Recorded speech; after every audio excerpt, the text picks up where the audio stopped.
소아과에 가기 전에 신생아 편 1편을 시작하겠습니다. 표지도 아주 예쁘게 되어 있네요. 피터 정이라는 미국 텍사스의 소아청소년과 전문의 한국인입니다. 지었고 베키 석임이 그림을 그렸으며 서울아동병원 의학연구소가 옮긴 책입니다. 피터 정이 이제 서론을 썼네요. 감사의 말. 그리고 이 책은 목차가 출산 당일날 그리고 그 이후에 피부, 머리, 몸통, 기저귀, 팔다리 이렇게 서술을 했으며 2개월, 처음 2개월 동안 어떤 변화가 있는지 그리고 그때 수면이나 먹이기, 밖에 외출 등에 관해서 글을 썼습니다. 그러면 하나하나 차분히 살펴보겠습니다. 책을 펴내면서 피터 정은 2002년 소아청소년과 전문의로 처음 진료를 시작했다고 하네요. 제가 1989년에 처음 시작했으니까 저보다 13년 후배가 됩니다. 처음 신생아 소책자를 만들어서 서로 간의 경험과 설명을 공유를 하자고 했고 또한 이 책을 읽고 쓰는 목적은 의사와 부모가 보다 효율적이고 생산적인 대화를 나누기 위해서라고 말하고 있습니다.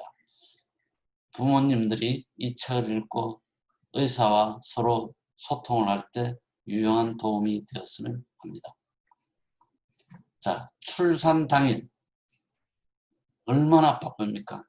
갓 아기가 태어났으면 비타민 K1 주사라든지 예방적 항생제 안약, 신생아 선별검사, 그 위에 하루 이틀 사이에 황달을 보고 바쁘기도 합니다. 하지만 이걸 하나하나 선택하기보다는 병원에서 제공하는 것을 모두 받아들이는 것이 가장 안전합니다. 자, 먼저 아프가 수카에서 말씀드리겠습니다. 아프가 수카는 1952년 버지니아 아프가라는 맛집가 전문의가 개발한 아프가 점수입니다. 신생아의 피부 색깔, 심박수, 자극에 대한 반응, 근육 긴장도, 호흡 등을 0점, 1점, 2점으로 나누어서 신생아의 현재 상태를 판단을 하고 의사 간의 소통을 하기 위한 도구입니다. 아주 의료적으로는 편리하나 보호자분들이 알기에는 조금 어렵고 향후의 발달 상황을 말해주는 것은 아닙니다. 신생아 선별검사는 갓 태어난 아기에서 심각한 문제가 없는지 그리고 전반적으로 다른 문제가 없는지 걸러내는 예비검사로서 보통 생후 1, 2주 내에 시행하게 되고 검사 항목 역시 국가나 지역에 따라서 다르게 됩니다. 우리나라에서는 생후 3에서 7일 사이에 선천성 대사 이상 선별검사, 생후 1개월 이내 청각 선별검사를 시행하게 됩니다. 신생아 선별검사의 민감도는 굉장히 높게 책정되어 있는데 그 이유는 위 양성이 많이 나오더라도 위험성이 나오지 않도록 하기 위해서입니다. 따라서 신생아 선별검사에 양성이 나왔다고 해서 100% 병이 있는 경우가 아니고 보다 정밀한 검사를 할 필요가 있습니다. 항생제 안 연고에 대해서 설명드리겠습니다. 항생제 안 연고는 보통 아기가 태어나면 양쪽 눈에 투명한 항생제 연고를 넣어줍니다. 신생아 안염을 예방하기 위한 조치로서 신생아 안염은 눈의 감염성 질환으로 엄마에게서 임질균이나 클라미디아균이 아기 눈으로 들어가서 눈에 문제를 일으키는 것을 막기 위한 방법입니다. 비타민 K 주사. 비타민 K1은 우리 몸속에서 혈액 응고인자를 합성하는 데 반드시 필요한 지용성 비타민입니다. 성인은 녹색 잎 채소를 통해 섭취하며 건강한 장내 세균을 통해 합성하기도 하나 갓 태어난 아기의 몸속에 존재하는 비타민 K는 아주 소량에 불과하고 이것을 보충해주면 신생아의 출혈성 질환을 예방하는 데 아주 큰 도움이 됩니다. 가장 확실한 방법은 태어났을 때 비타민 K를 주사하는 방법입니다. 비타민 D. 비타민 D는 현재 미국 소아과 학회에서 모든 소아에게 하루 400 IU의 비타민 D 투여를 권장합니다. 비타민 D가 부족하면 구루병을 비롯해서 여러 가지 의학적인 문제가 생길 수 있습니다.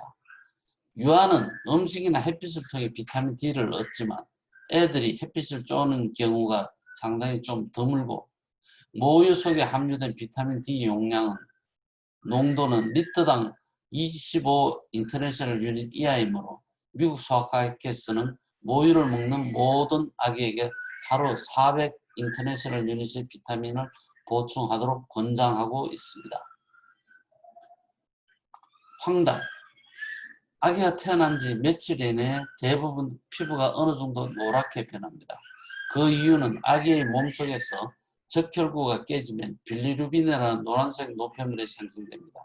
이 빌리루빈은 간에서 처리된 뒤 대변을 통해 밖으로 배설이 되는데 신생아의 간 기능이 아직 미숙하기 때문에 제대로 배설이 되지 않아서 우리 몸에 축적이 돼서 노랗게 되는 황달이 생깁니다. 간접 일광에 노출시켜서 황달을 좀 감소시킬 수도 있지만 황달이 심하면 소아과 의사에게 반드시 보여서 확인을 하시는 게 좋겠습니다. 모유수를 중단하면 황달이 빠지는데 도움이 된다는 얘기도 있습니다만 사실 모유수를 중단하는 것이 신생아 황달 치료에 크게 도움은 되지는 않고 또한 황달 때문에 모유 수유를 중단할 필요는 없습니다. 머리둘레. 소아과에서는 신생아 검진 때마다 아기의 머리둘레를 잽니다. 하지만 이 성장 곡선에 있어서 아기의 머리둘레는 최저와 25 백분위수와 75 백분위수의 사이는 2cm에 불과해서 눈으로 알기도 힘듭니다. 추가적인 팔로우 검사로 머리둘레가 제대로 커나가는지 너무 많이 크지는 않는지 너무 작지는 않는지 체크할 필요가 있습니다. 몸무게. 신생아는 생후 5에서 6일간 몸무게가 최대 10%까지 감소하게 됩니다. 왜냐하면 수분의 로스가 수분의 인테이크보다 훨씬 더 많기 때문에 그렇습니다. 대부분의 아이가 며칠이 지나야 제대로 먹는다는 것이 원인이죠. 갓난아이에게 몸무게가 너무 많이 주는 경우에는 입원하기도 하지만 그런 경우는 굉장히 드물고 최저 수준까지 몸무게가 감소하고 난 다음에 하루 15 내지 30g씩 반드시 늘어야 하는데 보통 생후 10에서 14일 정도 되면 출생 시 몸무게를 회복하게 됩니다. 분주를 먹는 아이가 먹기가 훨씬 더 쉽기 때문에 모유를 먹는 아이보다 몸무게가 더 빨리 늘어납니다. 자, 이것만은 기억합시다. 아프가 스코어는 어린이끼리 정보를 주고받는 데 유용하지만 장기적인 발달과의 상관관계는 미약하고 법으로 규정된 신생아 선별 검사는 아주 큰 도움이 됩니다. 출생 시 눈에 감염이 생길 위험은 상당히 낮지만 항생제 안전구를 투여하는 것이 중요하고 모든 아기가 출생 시 비타민 K가 부족할 수 있으며 따라서 비타민 K 주사를 맞아야 합니다. 대부분의 아이들은 비타민 D를 합성할 수 있지만 모유를 먹는 아이는 특히 비타민 D를 보충하는 게 도움이 되며 황달은 매우 흔하며 심한 경우에는 반드시 치료를 해야 합니다. 머리둘레가 처음에 쟀을 때보다 갑자기 많이 커지고 적게 자란다 이런 걸 확인하기 위해서 측정치가 몇 백분위수에 해당하는지 확인해야 되고 성장 추세가 중요하며 모든 아기는 태어난 지 며칠간 체중이 감소하며 대부분 생후 10일에서 14일 이내에 출생 체중을 회복하게 됩니다. 네, 감사합니다.